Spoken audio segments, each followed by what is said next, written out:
சுவிசேஷம் 18ஆம் அதிகாரம் 20ஆம் வசனத்தை நாம் அனைவரும் வாசிக்க கேட்போம்.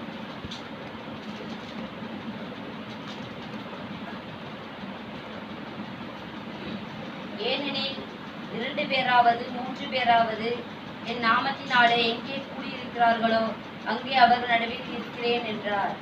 கர்த்தருடைய பரிசுத்த நாமத்திற்கு மகிமை உண்டாவதாக.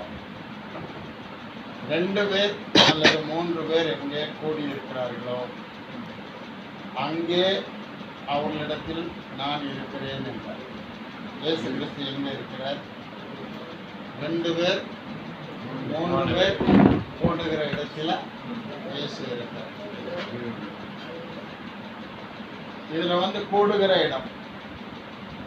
இடம் எப்படிப்பட்டது? 4 பேர் கூடி இருக்கக்கூடிய ஒரு இடத்தை குறித்து தேவன் சொல்லுகிறார். அதுல எத்தனை பேர் கூடி இருக்கணும்? 2 பேர் அல்லது 3 பேர் கூடி இருக்கணும். இந்த உலகத்துல இருக்கிற எல்லாருக்கும் அதுதான், எல்லாருடைய வீட்லயும் அதுதான் முக்கியமான பங்கு. அந்த கூடி இருக்கிற இடத்துல என்ன இருக்கணும்? 19ஆம் வசனம் படிங்க. அல்லாமலும் உங்களில் 2 பேர் தாங்கள் வேண்டிக் கொள்ள போகிற எந்த காரியத்தை குறித்தாயிலும் பூமியிலே ஒருமனப்பட்டிருந்தால் பரலோகத்தில் இருக்கிற என் பிதாவினால் அது அவர்களுக்கு உண்டாகும் என்று உங்களுக்கு சொல்லுகிறேன். இங்க இருக்கிறது 2 பேர் வேண்டிக் கொள்ளணும். இங்க இருக்கிறது என்னது? 2 பேர் வேண்டிக் கொள்ளணும். இங்க 3 பேர் கூடியிருக்கணும். 2 பேர் வேண்டிக் கொள்ளணும், 3 பேர் கூடியிருக்கணும். அப்படிப்பட்ட ஒரு இடம் நமக்கு அமையல. இந்த இடத்துல நீ வேண்டுதல் கேட்கப்படும். இந்த இடத்துல 2 பேர் கூடியிருந்தால் வேண்டுதல் கேட்கப்படும். 3 பேர் கூடியிருந்தால் அது அவர்களுக்கு உண்டாகும். எது? தேவன் இங்கே இருக்கிறார் என்பது உங்களுக்கு நிச்சயமாக நடக்கும்.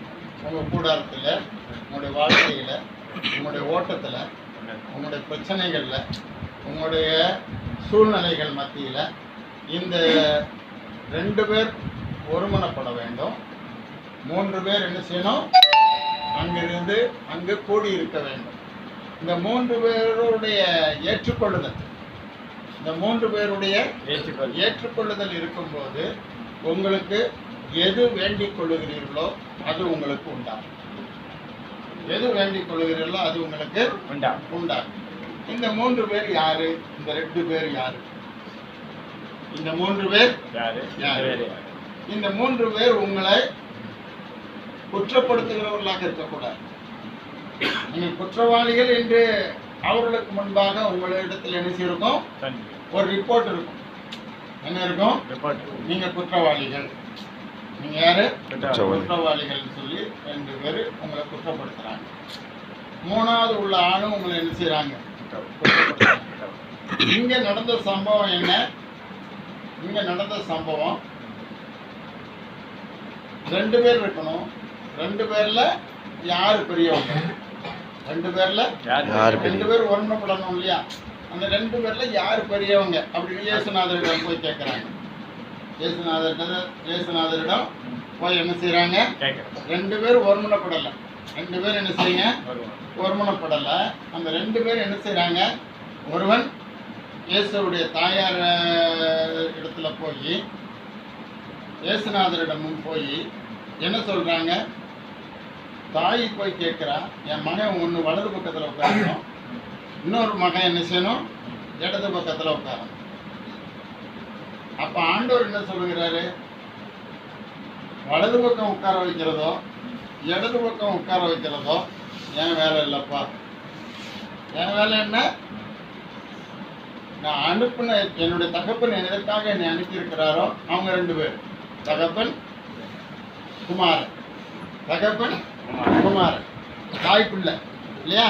தாய் தகப்பன் எதற்காக என்னை அனுப்பி இருக்கிறாரோ அந்த வேலையை நான் செய்ய வேண்டும், செய்து முடிக்க வேண்டும். அந்த வேலையை முடிப்பதற்காக நான் வந்திருக்கிறேன். இதுல வலது பக்கத்தில் உட்கார வைப்பதோ இடது பக்கத்தில் உட்கார வைப்பதோ என்னுடைய சித்தம் அல்ல, அது பிதாவினுடைய விருப்பம். அது யாரு? பிதா பார்த்து ஒருத்தனை வலது பக்கத்தில் உட்கார வைக்கணும்னா உட்கார வச்சுக்கலாம், இடது பக்கத்தில் உட்கார வைக்கணும்னா வைக்கலாம்.